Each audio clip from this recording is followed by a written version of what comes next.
সন্দেশ খাওয়াতে জ্বর এলো।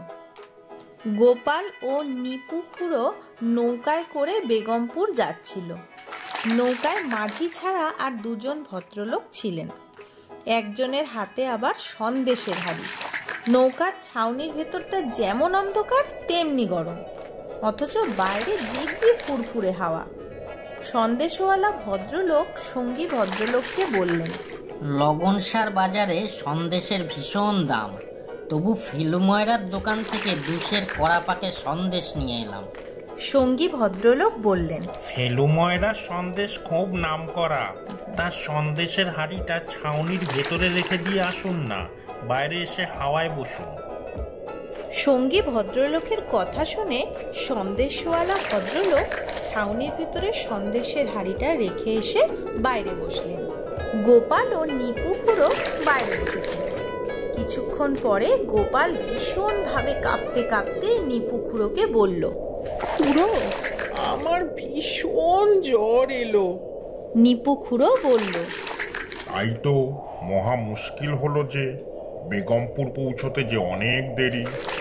গোপাল বাইরে বসেই হু হু করে কাঁপতে লাগলো।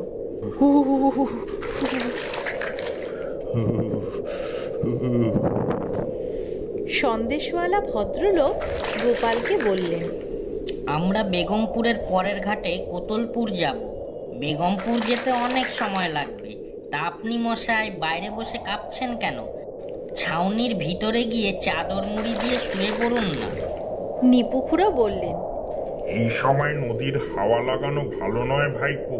ভদ্রলোক ঠিকই বলেছেন, তুমি ছাউনির ভেতরে শুয়ে পড়ো, বেগমপুর ঘাট এলেই তোমাকে ডেকে নেব।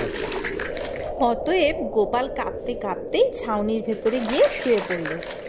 বেগমপুর ঘাট আসতেই নিপু খুড়ো ও গোপাল নেমে পড়ল।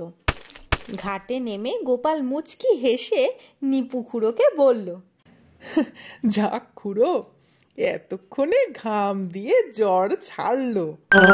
নিপু খুড়ো গোপালকে বলল, ঘাম দিয়ে তো এখন ঝড় ছাড়বেই। তোর যখন নৌকোর ভেতর জ্বর এলো তখনই বুঝেছি এ জ্বর। তা সব সন্দেশ নিজেই খেলি, না আমার জন্যও কিছু এনেছিস?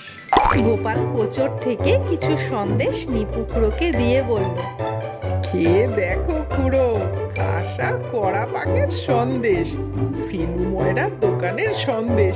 শুনেই তো আমার কাঁপুনি দিয়ে জ্বর এলো।